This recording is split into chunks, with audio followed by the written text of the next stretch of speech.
Good afternoon mga kabakyard. Nandito ako ngayon sa aking mga manukis. Yan yung panlaban natin, pandigma na natin yan, yung last week nitong buwan na ito.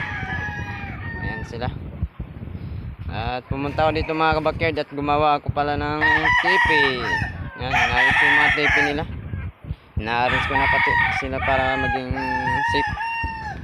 Yan sila mga kabakyard. Yan o.